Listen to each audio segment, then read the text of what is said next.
A little far. Joining us from Jackson State, student athletes Maya Crump, Kashana Luckett. Kishana, sorry. Thank you. It's cool. We'll begin with questions. Reminder to please wait for the microphone. State your name and affiliation before your question. First question. We'll go up front to Pat. Also, for those on Zoom, please use the hand raise feature and we can get to your questions after. Thank you. Can you just talk about what this appearance means to your school, to HBSUs, to the league, and do you guys feel that pressure? And what was it like? I know you guys had a kind of a tough ride in here, but what was it like coming into the arena and just seeing all the banners that hang here and being at what is considered one of the meccas of women's college basketball? Quite honestly, this is the third time we've been to the tournament, so I wouldn't say we're surprised. Basically, coming into, it's always an honor as an HBCU coming into the NCAA tournament to represent HBCUs as a whole. So I wouldn't say it's pressure, but it's most definitely an honor to be here. I would say that it's just an experience. You know, we've been here before, so it's nothing that we aren't really used to. So we're ready, we're prepared, and, you know, we're not here just to be here. Question on the left, Alexa. Alexa Philboot, ESPN. For you all, like having this experience of playing in the tournament before and facing a really tough team and playing them really tight, what do you think you got the most out of that experience, and what have you told your teammates about what it takes to compete, you know, in this sort of setting? As players who've been here before, like we're experienced, we've been here, so our teammates, they're looking at us for leadership, and we provide that, we offer leadership. So as long as we offer leadership, when we look up to par, I think everyone else will follow behind. Well, I totally agree with what Kishana said. We have the experience as a team. Majority of the team that went to the tournament came back to the team. So as she said before, it's really nothing new. For the new players, we just have to continue to be a leader, continue to just show the confidence that we have in this program, the confidence that we have in the game plan, the confidence that we have in each other as teammates. Go to Emily, second row on the right. Hey, Emily Adams, Hartford Courant. You guys played one of the hardest non-conference schedules in the country this year. I mean, just how did that slog really prepare you guys, you know, to come and play a team like UConn? Non-conference was very eventful, but nonetheless, it helped gel us as a team. It helped create this identity for us, which is defense, and we just took that into the actual season and hoping to take that into the postseason as well. Like Maya said, the preseason was very competitive. But since then, we added new pieces. We've been gelling. You know, we become more of a team, being that we had a lot of new teammates. So with that, you know, with that new gelling and all that, I think, you know, it made us a better team, you know, and made us believe in each other. So, yeah. Questions? Up front, Pat. So you'll be playing a team that basically plays 6 players, has a very limited bench. How do you think your style matches up with that? And in terms of, you know, do you try to get teams in foul trouble? Is that something you're going to be looking for? And do you think this is a team that is vulnerable to your style of play? Well, I can't tell you my game plan, Pat, but we most definitely do match up well with UConn. All credit to them for making it this far as well. But it's just another basketball game. We just got to go and play basketball. That's it. They've been playing all year with those same players, so that doesn't really matter. We're all basketball players at the end of the day, so the toughest team, the person who wants the most. When your adrenaline pumping and rushing, I don't really think the time matters. You know, I think you're just playing. You out there having fun. Go to Alexa here on the left. What are the sorts of basketball-specific things you all been focusing on leading into the game? Either just focusing on what you guys do best, or focusing on what the opponent poses. They're trying to get our game plan. They try to get out. Pretty much, we focus on us. We look at what we lack at as a team, and we try to implement that into the practice plan. Now, when it comes to the other team, of course, you have to focus on what they do well as well. We have to respect them as an opponent, and we work on what they do well, try to see what we can counteract to that. And yeah, but we can't say our game plan, so. That was a great response, Maya. Thanks, Keyshawn. I agree with her. We as a team, we really focus on the things that we do well and we could do better, but we also focus on the thing that we don't do well, and we try to get better at it every day at practice. We're always pushing each other every day. It's a competition. So we don't really want to focus on the things that we already do. We want to just get better. Mm-hmm. We'll take a question from Zoom. Rob Knox. What's your question, Rob? Hey, good afternoon, ladies, and congratulations on getting qualified for the NCAAs and winning the SWAC. I had a conversation with your coach the other night in Angel, and one of the things I asked, I'm an HBCU grad myself, so I get this.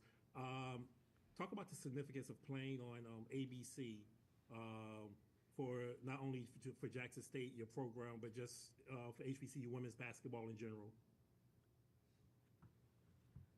So we all know HBCU, we don't get the coverage we should get. So playing on ABC, I think it's a wonderful opportunity and experience for all our fans and our supporters to watch us play and do what we do. I don't have much to say except for I'm grateful. It's totally a blessing to play on a platform as big as ABC. Any other questions? Rob, any other questions? I can ask one more if possible. Go ahead. Also, you all spent the year as the 100 in the SWAC. For the media, can you talk about can you share how difficult was the SWAC this year? Because sometimes people look down upon that conference, but obviously you had a team like Grambling State that won the NIT game last night. They beat Arizona State. Southern beat Oklahoma, and Arkansas Pine Bluff beat Arkansas this year. Talk about how challenging was it night in, night out to go through the SWAC the way y'all were able to do it, and what was the key for that? You got it.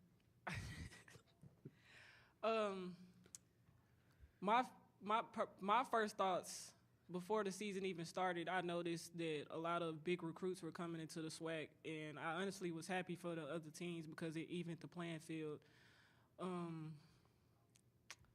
But preparing for those teams every night, it was different. It was different every time. Like the SWAC gets looked over a lot, but the SWAC is very competitive, very physical, competitive conference. So, yeah, it was a long season.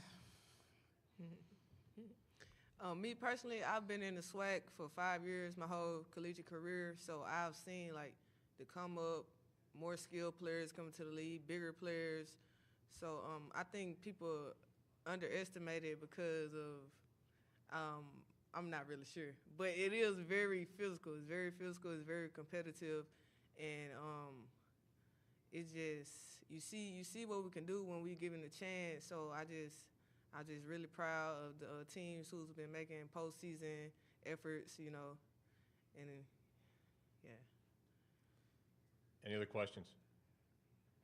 Ladies, thank you for your time. Good luck. Thank you.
case somebody didn't know, didn't know she was here.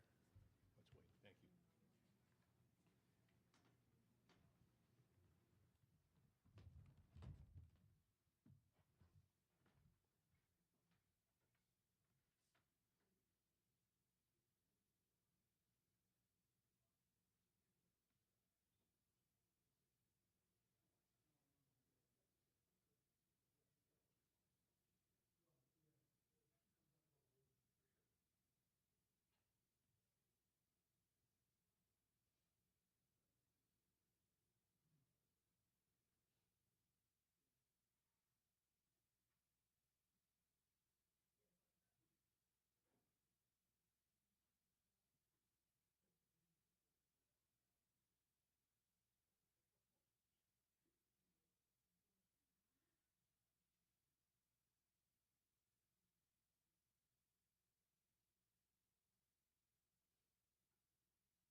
It's like The Price is Right. We're taking people out of the audience, having them come up, you know? You got to make a bid pretty soon. Yes. We're joined by Jackson State head coach Tomekia Reed. Coach, we'll have you make an opening statement, and then we can open up for questions. All right. Just truly excited to be here. I mean, this is a wonderful opportunity for my program to be back in the NCAA tournament after losing last year and not being able to make it. But to be here, you know, it seems like every year we come, I have to play the legends, the best coaches in the league. And so truly an honor to be able to coach against Gino tomorrow in our game. A really good UConn team, you know, a team that's have a lot of freshmen, but they are freshmen who work extremely hard for him. A very good, solid program that they run. And just for my players, you know, it's just been our focus to do what we've done, you know, all year, be great defensively and be able to execute down the stretch offensively. So we are just honored to be here and excited for the game. We'll open up for questions. Please wait for the microphone and state your name and affiliation. Questions? We'll go up front to Pat. Coach, can you talk about the matchup with a team that only plays 6 players, and how do you exploit that without giving away your game plan? And your players just seem so confident and sure of themselves. I assume that's something that you've instilled in them and that will serve them well. Absolutely. I thought our players did a really good job in their interview. You know, UConn is really good with those 6 or 7 players. They understand their roles. They know what they're supposed to do. They are a very disciplined team who does not get into foul trouble. And if they do get into foul trouble, Gino does a great job in pulling and putting the right players on the floor. So for us, you know, we don't look at the fact that they have 6 or 7 players. We look at what they do offensive and defensively and what they bring to the floor. You know, I think we match up well with them. You know, each player height for height, pound for pound, I think we match up well with them. I think they are an aggressive team. And we've seen some aggressive teams this year in preseason. We've seen some aggressive teams in our conference. And so, you know, overall, I think we will be prepared for them, and we do stand a chance with a good matchup with them. We'll go to Emily on the right here, second row. Hey, Emily Adams, Hartford Current. Coach, you had one of the hardest non-conference schedules in the country this year. I mean, just what was your intention in putting that together, and what was kind of the biggest learning experiences from that stretch of losses you guys had? You know, in all honesty, Emily, I really thought we stood a better chance in preseason, selecting the teams we had to choose from. We are not afforded the opportunity to play teams in conferences who are at the bottom of the conferences like other teams are. You know, schools don't really want to lose to Jackson State University. And so we have to go out across the country sometimes and play the top number 1 teams in the league, the top 10 teams in the country. And so we had great height in Daphne White, who's no longer with us, and Angel Jackson. We had a really good team in terms of depth, a lot of Power 5 transfers in the team. So we thought we would do a better job against those teams. But early on, we struggled with our chemistry. We struggled with players accepting their new roles. We had a lot of transfers who had to accept their new roles, and we struggled early. So, but I think overall, we struggled in preseason, but it helped us identify who we are and what we're capable of. And so going into conference play, we were able to build from that, you know, and the players had enough pride and enough understanding to know that we are the bar in the SWAC. And so we had to quickly pull it together and get players to understand their roles and buy into those roles. But I think our preseason schedule prepared us to have a 21-0 win season in conference. And, you know, right now we're tied fourth for the longest Division I win in the country. And so our preseason schedule prepared us for that. And so we are just hoping that it carries over into our game versus UConn. We'll go to Alexa on the left. Alexa Philpott, ESPN. Coach, to your players a similar question, but having the experience of competing against a top program in the NCAA tournament and being really close in that competition and that level, what do you hope that the players that were part of that can take from that experience 2 years ago? And then even as a coach, was there anything that you learned that you hope to take into this tournament today? Yeah, it has been a journey. And as I have been sitting back and evaluating where we've been in the tournament since my first appearance versus Baylor, Kim Mulkey, we changed a lot. We changed the defense. We changed a lot. And instead of just letting the players be who they are organically, be who they were coming into the game after 21 games, we changed. And so I learned from that. And after playing Tomekia again at LSU, we went into that game with a lot of confidence. All year I told my team, after losing to Baylor by 50, we will be back in the NCAA tournament, and we will not be blown out like that again. Because it takes something from you. When you win your conference and you come into this tournament and get blown out, it's like, that's not how we're identified. That's not who we are. And we're not going to walk away with our heads down. We're still a good team. We are still a good program. And so we were able to build on that going into the LSU game. We came into that game 2 years ago with a lot of confidence, with a lot of composure. And I felt like as a coach, I could have made some different decisions in terms of playing my big girl a little bit longer when we went up 10 with 3 minutes to go in the game. And so I learned from that. My players learned to keep their composure. We kind of wanted to fight the officials and some of the calls they were making. And so we learned overall as a group. And so, that's what we have been talking about, that. Things that we have to get better at going into this next game. We'll go to Zoom, take a question from Rob Knox. Hey, Coach, how are you? Good. How are you? I'm doing great. Just real quick, again, congrats again on this opportunity. Just want to kind of go off of the basketball court. Why are you proud of your program and your young ladies? Why are they special? Not just as basketball players, but as young women. My team is really special because I have a lot of players who've been through a lot. One of my players' parents were evicted. That player also, her career was taken from her last year because of oversight in our academic department. I've had players who had a lot of injuries. I've had players who had to fight through that. I have players who transferred from places where they weren't treated as people. They were treated as, a product. And so I've had players who've been through a lot. And when they came into Jackson State University, one thing I told them that they will be walking into is a family. They will walk into a system where the coach believes in them as a person, where the coach loves them as a person, where we're going to go over and beyond. It's just not about winning and losing with our program. It's about developing great student athletes and preparing them for life after college.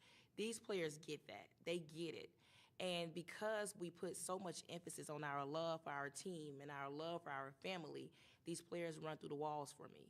And so this is a special team because you have to be special to come in and lessen your role to fit the greater vision of the program. And that's what I had a lot of players to do. Maya Crump from Houston had to come in and accept a new role. Andriana Avent can start for any team in the country, but she came to Jackson State to accept a role off the bench. And to be able to hold on to my good players and not lose them to the transfer portal says a lot about them as people, and it says a lot about my coaches and my program. And so this is a really special program because we've taken a lot of bumps and bruises in preseason. It didn't go the way we wanted it to go. We wanted to win more games. We wanted to be competitive in more games, and we couldn't. And that hit me hard as a coach, wondering what was I doing wrong. And for this team to come together and say, Coach, we're going to get it right. We're going to get it right going into the conference. We're going to regain our trophy that we lost. We're going to regain the respect that we lost, and we're going to be fine. That takes a special team to do that, a special staff to do that. And so I'm just extremely thankful for this program. This has been one of the most exciting teams for me to coach in my career at Jackson State in 6 years. It's been exciting. It's been fun. A lot of confidence. I don't worry with this team. I know what I'm going to get out of them, and so this has been a really good year. That's why they're special to me. We'll go up front to Pat.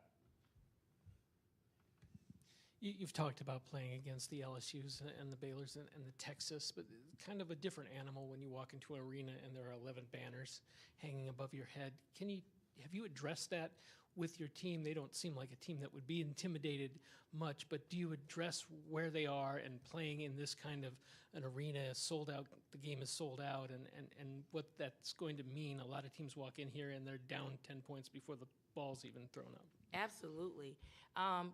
It's very impressive. I'm excited to see the banners. I haven't seen them yet, a national championship banner. In 6 years at Jackson State, we've put up 8 banners.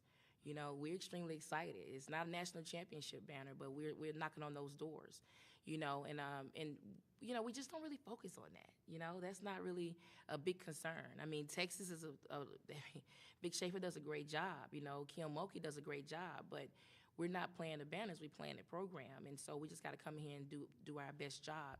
Now, you are right. We do have to consider coming into the gym being down 10 points. You know, we have to consider all of that.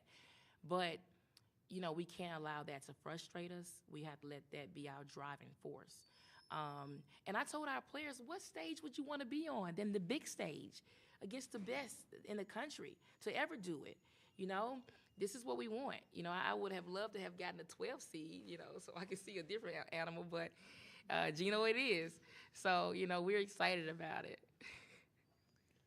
Any other questions? We'll go to Alex on the left. Coach, you mentioned a few times just that your group was really motivated to get back to the stage after missing out last year. Can you elaborate on that and how you saw that continue to drive them throughout the season, even after a little bit of a rocky start? You know, I tell my players all the time, the most skilled team will not win big tournaments. It's going to be the toughest team. Last year, we were not the toughest team. We were the best team skill-wise in our conference, but we were not the toughest team. We let moments slip away where we could have been tougher, moments slip away where we took for granted, moments slip away where we wanted to take a break. There's no taking breaks in tournament play. There are no moments where you can ever relax. There are no moments where you can ever think that you're the big dog. You have to be tough the entire time, because at that point it's win or go home. And so when Southern shot a step back three from a player that normally does not shoot threes and make it, I couldn't be mad. I was like, wow, like, oh, we're going home, you know? And I told our players, you have to be tougher. Now, I will say this, my coaching staff, we took that to heart. I mean, I struggled from it. I, as a coach, I mean, let me tell you guys this. As coaches, we know what our teams are capable of. We know what we're going to do at any given time, because we see little moments throughout the season that will show our weak spots. And I will always see those weak moments, and I would try to tell the team, hey, if you don't change, somebody's going to get us, you know, and sure enough, that's what happened. And so going into that tournament last year, I knew we were holding on by a small string because we weren't disciplined as we needed to be, and we weren't tough as we needed to be. But my coaching staff, we took that to heart. We went out and recruited tougher players. We went out and recruited better players, and players who could bring the trophy back home. And so that was our journey. But every day, we came to school in July. We started workouts in July. Our players heard about Southern University and that trophy every day. You know, I talked about the dreams. I was having nightmares, waking up in sweats, watching somebody take the trophy away, you know, and I would tell them about that. And any moment where they wanted to be a weak moment or a moment where they wanted to give up or take a play off, we reminded them, taking plays off, we lost the trophy. You know, you have to be tough, no plays off, you know. And I was thinking about one of our players. She did an interview last week, and she was phenomenal in her interview. And she talked about how the school she transferred from, defense wasn't a big thing for them, and how defense at Jackson State, you have to play. That's the only thing that's accepted. And I can remember our first practice, she stopped and said, Coach, I'm seeing stars. And I said, well, you better connect them, because it's time to play. You know, we got something to go do. We have to win this tournament. So we talked about it all the time. All the way up until tournament time, we didn't talk about it anymore, because we wanted the players to be relaxed and have fun. Any other questions for Coach? Thank you so much. All right, Good luck. thank you, guys. Thank you.